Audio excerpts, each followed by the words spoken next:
I mentioned a new star, a new champion in Australian harness. Franco Tiger's the name. The man who thought he might win joins us again when we talked about it last week, Neil Donnelly. Neil, it worked out just as you expected, straight to the front from barrier 3 and home. But I thought Brian Gath was a bit fortunate. It was a brilliant drive, but to get away with the second quarter in 31.6 really summed up the race, I think. Yeah, I think we addressed this last week, Bruce. I mentioned to you that often in Miracle Miles, that whoever leads, if they get an easy second quarter, they usually win the race, and that was the way it turned out. I thought there was a lack of initiative from... I thought Demler in particular with Impressionist, his only chance was in that second quarter to whip around. He's on a horse that was giving them 4 or 5 lengths at that stage. I just wondered whether the horse himself was going well enough for Teddy to have made that move. I think his only chance of winning the race was for him to go forward. As soon as they hit the back straight the first time, he should have been off and running and tried to get the death seat. I don't think there's any doubt he would have. Andrew Peace on Level Advice would have very happily given it up.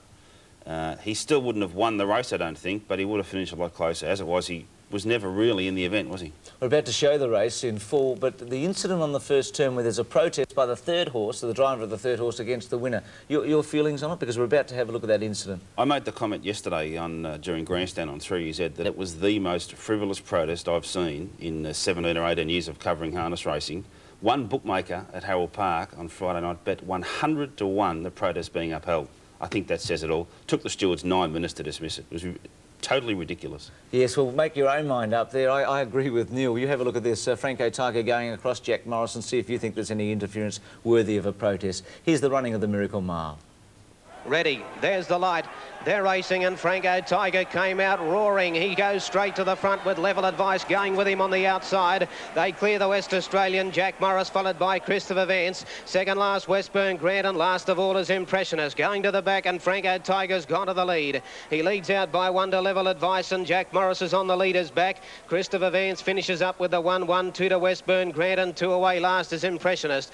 Down the back and Franco Tiger is the leader. First quarter coming up in 27.7 and Franco Tiger by 1 to Level Advice. Third on the rail behind the leader is Jack Morris. Christopher Vance in the 1-1. 1.5 away is Westburn Grant and 2 to Impressionist. Out of the back. Up the side of the 1,000 and Franco Tiger, and he's going to slow them up this quarter. He leads 3/4 of a length to Level Advice. In on the rail third is Jack Morris, followed by Christopher Vance. The New Zealander's getting a great run on the race. 1 out, 1 back. 2 to Westburn Grant and 2 lengths to Impressionist. Down for the bell, and Franco Tiger is the leader. In the Miracle Mile, he's 3/4 of a length on Level Advice. Third on the rail is Jack Morris. Fourth is Christopher Vance. A length to Westburn Grant and 1 away last is Impressionist. 31.6 that second quarter as they run to the back. Franco Tiger the leader. Level Advice has done it tough on the outside. Jack Morris behind the leader third. Christopher Vance about to be popped the question. Westburn Grant tracking him and Impressionist a length away last. Down the back in the Miracle Mile it's Franco Tiger. Gath looking around to see where they're coming. Here comes the New Zealander. Christopher Vance comes out 3 wide. Jack Morris on the rail. Level Advice is gone. Then Westburn Grant and Impressionist. Franco Tiger the leader coming to the turn. Christopher Vance is throwing down the challenge. A length to Jack Morris followed by Westburn Grant who's unwinding a run. Around the turn Franco Tiger headed up in front of Christopher Vance. Clear then of Jack Morris and Westburn Grant, but Gath gets busy and Franco Tiger's roaring away from Christopher Vance. Brian Gath at his best. Franco Tiger holding Christopher Vance and wins the Miracle Mile brilliantly. Franco Tiger from Christopher Vance. Jack Morris I think third on those in front of Westburn Grant. Yes, outstanding win. He's won 3 of the Grand Circuit events, Franco Tiger, so far this season, and he's certainly in line to be Grand Circuit champion. I was really impressed with the drive of both first and second in the straight. They didn't cut the horses in half, the drivers. They didn't flay them with the whip. The horses were doing their best, and it was terrific to see. Yeah, I don't think there's too much doubt. Brian Gath's considered the best driver in this country, has been for some 10 years. And I've seen Tony Hurley drive throughout New Zealand, throughout Australia. He's a world driving... I think he's one of the best drivers I've ever seen. They're probably the 2 best drivers I've seen on this side of the world. Well, they were certainly at their best on Friday night. Jack Morris was a good run third. I agree with you, the protest frivolous. Westburn Grant's performance in 4th placing? He's been the great champion of the last 3 years. Yeah, I think we'd all agree, though, that the last 2 or 3 years, if he hasn't led in a race, he hasn't won it. That may be harsh, but it's the truth. He won the Inter-Dominion in Melbourne early this year when he was able to lead. But when he doesn't lead, he doesn't win. Well, now we look at the Grand Circuit. There are 11 races in this Inter-Dominion Grand Circuit. Franco Tiger's won all 3 of them in Australia. Blossom Lady won the New Zealand Cup. There are 7 to go. The next is December 12 with the Bankstown Tour Memorial, concluding with the Inter-Dominion on May 1, 1993. Are we likely to see the same horses dominating right through to the Inter-Dominion? I think this Miracle Mile field was probably the best Miracle Mile field we've seen for a long time. They were the best horses we have, certainly. I think Christopher Vance, Franco Tiger, Impressionist, certainly Impressionist in Brisbane during the Inter-Dominion on the bigger track, tougher racing, 4 runs in a fortnight. I think that's his go over a bit of trip. Blossom Lady likely to come? Blossom Lady will come because Albion Park is a bigger, spacious track, and she'll appreciate that, and she also appreciates series racing. I think Franco Tiger is the ultimate professional racehorse. He has good gate speed, he's tough, he can be driven to sprint twice in a race. I think he's the horse to beat in the Grand Circuit, but I think Impressionist will have his day in Brisbane. And at this stage, there's not a horse in Australia that we haven't seen at this level that might break through in the next 6 months? That you've No, had I a look doubt at? it. Doubt it very much. Well, congratulations too to the New South Wales Harness Racing Association. A tremendous night. Thoroughly enjoyed ourselves up there. It was fantastic. Thanks for your hospitality. And it is the Cox Plate of Australian harness racing, no question about that. It's a great promotion, isn't it? It is. It's quite brilliant, and they had a big crowd and a perfect night, and they've got a very, very worthy winner. Thanks, Neil, for joining us, and we'll be keeping in touch with you throughout the Grand Circuit races, concluding with the Inter-Dominion. My pleasure, bro. Neil Donnelly from Radio 3UZ in Victoria. We take a break. Max Presnell is going to join us, and Keith Hillier's story from Japan as we preview one of the great races in the world.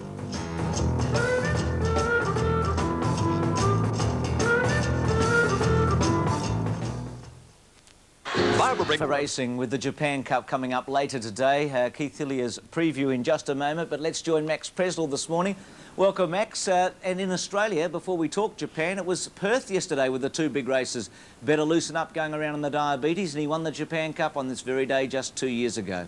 Yes, but we'd have to wonder now, Bruce, whether it is worthwhile going on with Better Loosen Up, because he's been a mighty horse, but it's been a long time since he's shown a spark of that Japan form. Perhaps you might say the Cox Plate in October, but nevertheless I think that form is becoming highly suspect. Yes, you'd have to query it a little. Yesterday he just didn't show any dash. He was brave as always, but the horse that won the race was Red Javelin. He looked very impressive. He's a Perth Cup favourite. It's over 1,800. It's a $200,000 Group 1 race, and let's go and have a look at Better Loosen Up's performance and Red Javelin. Inside the 600 they come now. Lincoln's caught the one to run over. A length on Scarlet Stormboy. Ran Tave about to get up. Then Palacious. Red Javelin let go. Now Clark said, come on, Bluey. And Better Loosen Up forced out wide going forward from Yulganji Gold, Jungle Comedy and Double Dignity. Around the bend at the 300. And Lincoln's caught the leader. Here's Red Javelin. Wider Better Loosen Up. Then came Jungle Comedy. Red Javelin shot clear. Better Loosen Up the outside. Jungle Comedy the inside. Red Javelin the leader. A great ride by Albuino, and the Perth Cup favourite Red Javelin by a length and a half. Jungle Comedy second. Now Double Dignity might beat Better Loosen Up for third. Max, Red Javelin's pretty impressive. He's won 9 from 17. I'm not sure whether Better Loosen Up will go on now for the Cup. Korchaban was very impressive here yesterday at 13 to 8 on. He goes for the Cup. Is there anything coming out of Sydney or even Diego out of Queensland you know of? Oh, perhaps Diego out of Queensland, nothing out of Sydney. Just getting back to Better Loosen Up. Obviously, the heart is willing, but something else is lacking there. And I think it's about time that Connections did have a look at his future. He's certainly not firing, and I hate to see anybody tamper with a legend, and a legend he has been. Yeah, it's a good point, Max. I think they were very unlucky, the Hay stable yesterday with Planet Ruler. He was steaming home at the end of the winter bottom. What a good horse this Barossa Boy is. Let's have a look at the final stages of the other big race from Perth with Barossa Boy holding out Planet Ruler. At the 700, Asian Incline held together. Wonder Pago Escort, Barossa Boy the box seat, Port Phillip fourth there. Wider Business beat. On the inside, Welcome Night. Wonder Pago's King. Vows about to get out underneath him. Dr. Golly's off. Pago's King doing nothing midfield. And then Medicine Kid, Milady's Jewel. Planet Ruler badly barricaded. And Straight No Ices last of all. Around the bend, into the straight with Asian Incline the leader. Now Barossa Boy out. Pago Escort has gone. on. Then Welcome Night Vows, Pago's King gone, and Dr. Golly Medicine Kid down the outside. But Barossa Boy, he burst to the lead, it's over. Barossa Boy shot clear. Welcome Night, Planet Ruler flying, but Barossa Boy in front, and Barossa Boy won about a half length. Planet Ruler an enormous run second. Welcome Night or Vows and a photo there for third. His last start was in the Gadsden, 16 out of 20, but that's not his normal form. Max, 22 wins from 43, over the $1 million. He's a terrific horse. And, gee, their second horse is flying, Planet Ruler. I think the honours go to Planet Ruler. To give a horse like Barossa Boy that much start, to finish that well, to be that unlucky. Obviously, Planet Ruler, at his age, still has plenty of racing left in him. I thought it was a phenomenal run. Yes, it was a beauty, and he's obviously going to be hard to beat in the Railway Stakes. Max, we'll discuss the Japan Cup in a moment. We'll have all the latest odds around Australia and also from Japan. But let's have a look at Keith Hillier's preview. He's up in Japan for the Japan Cup, covering it for Sportsworld. And Keith put this story together on Thursday and Friday with the Breakfast with the Stars. More than 5,000 race fans watched the Breakfast with the Stars workouts at Tokyo Racecourse as some of the best racehorses in the world prepared for the richest horse race in the world, the Japan Cup. Today, more than 190,000 will pack the course as a field of 14 competes for the winner's cheque of $1.75 million. The Australian pair Let's Elope and Naturalism only exercise, but Bart Cummings is confident he can win the Japan Cup at his fourth attempt. We've got good weather here. I hope it keeps going for Sunday, and she's working very well, and I'm very confident she'll run a great race. Cummings' confidence is matched by his jockey, Darren Beedman. She's had quite a lot of work, and I can assure you she'll be 110% fit. While Let's Elope will have an army of supporters in Australia, so too will Naturalism. And what a fitting end to the year it would be for young trainer Lee Friedman, who has won all the big ones at home. Yeah, we're very happy. The horse is in as good a condition as he's been in, I think, all year, and he wants to get on with the job. So he's actually put on weight here, but not fat, you know, just conditioned muscle, and you know, I don't think we've had him looking as well. Mick hasn't seen him since he won on him 3 weeks ago, and he can't believe the difference in the horse. I know how good he is, so I know he's going to run one hell of a race. He'll take a lot of beating. But, you know, I suppose, you know, getting up to the race, a few minutes before the race, you get a bit excited, you get a bit toey, but that's good for you too, I think. Hardest to beat will be the English filly User Friendly, who was unbeaten in Britain and unlucky in Europe's most famous race, the Arc. But we do feel that a stronger pace would have suited us, and maybe we would have been second by half a length, but at least you didn't see the best of User Friendly on Arc Day. Here, you know, it's been a long campaign, but I still think the filly is there giving, you know. This particular Aussie supporters tip is a little biased. Obviously, supporting who? Naturalism, naturalism. Why would Naturalism win the Cup? Because I'm Lee Friedman's mum. This is a straight of Tokyo Racecourse, and behind me, well, they call it Heartbreak Hill because there's a rise of 2 metres in 220 metres, and that's where the Japan Cup will be won or lost. The prize, the richest in world racing, more than $4 million, and I think that an Australian might win. In fact, may I be so bold and tip an Australian Quinella, Naturalism, to beat Let's Elope, with the English filly, User Friendly, the best of the rest. Well, he's always bold, Keith Hillier, Max Presley. Why shouldn't he be bold? What were they betting yesterday in Sydney, the bookmakers, firstly, on the Japan Cup? 9-4 Naturalism, 7-2 Let's Elope, 9-2 User Friendly. Harry Barrett, the leading Sydney bookmaker, made a remarkable statement about Naturalism. He said he doesn't think Naturalism can win because the horse can't travel that far and be at his best. Well, Better Loosen Up did, Horlicks did. Certainly, if Naturalism's beaten, I don't think it'll be for travelling. That's like saying Santa Claus won't get here on December 25th because he's got jet lag. Well, he's come here a couple of times in the past, Santa Claus, hasn't he, Max? But I don't think he's running today in the Cup. But I mean, the other horses are travelling long distances in most cases. You were there in 1988. What is the moment like? What is the experience of a Japan Cup? Oh, it's one of the great races in the world. They're top horses, ridden by top jockeys, conditioned by top trainers, all from their own separate areas, all participating in this race. When the horses go out onto the track, there's a mighty roar.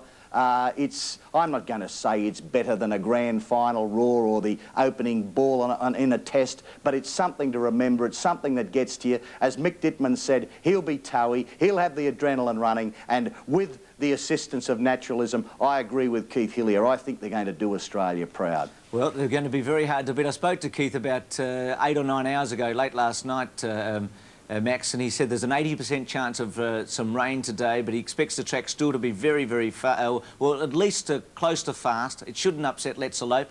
$53 million has been bet in Japan already. As we're going to take a look at the odds right around the world. Now, take note, that's the Japan market. Naturalism is at 13-2 with Let's Elope. They're equal second favourites behind User Friendly. 53 million so far in that Japan market. The Super Tab, now the TAB is open in Victoria today from 2:30 on the telephone account and 300 agencies from 4 o'clock. That Super Tab incorporates South Australia, Canberra, Tasmania, Northern Territory. The value there, Max, is Dr. Devious at 16s and Dear Doctor at 19s. Dr. Devious, the English Derby winner, Dear Doctor, the Arlington Million. You see Let's Elope's 5-2 and 9-4 Naturalism. New South Wales Tote has Naturalism 9-4, Let's Elope 11-4. And some good value there down towards the bottom with the Japanese horses. And the best price for User Friendly at the moment is in Queensland at 4-1. Look at Legacy World, 71-1. 12-1 in Japan. Naturalism 5-2. Let's Elope awful odds in Queensland 13-8. And again, tremendous value. Quest for Fame, an English Derby winner of 2 years ago, 17-1, and the two bottom horses there. So it gives you an indication of parochialism and bias when it comes to betting.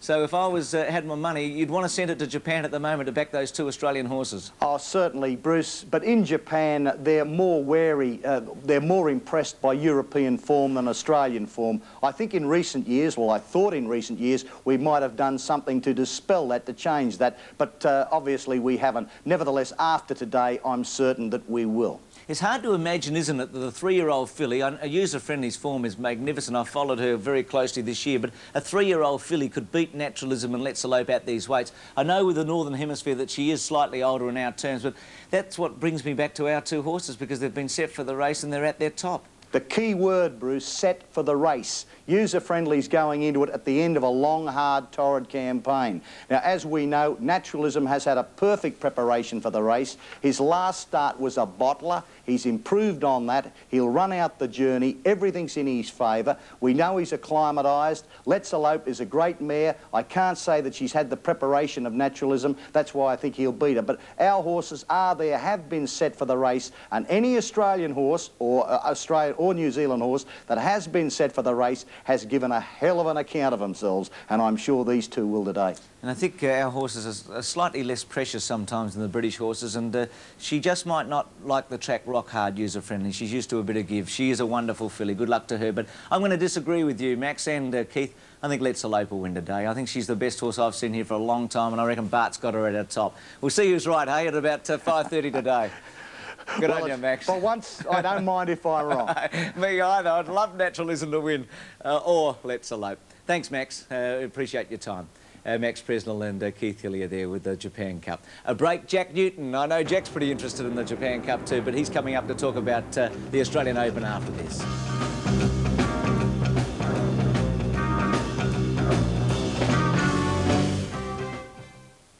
Weeknights at 7. Now everything's coming up.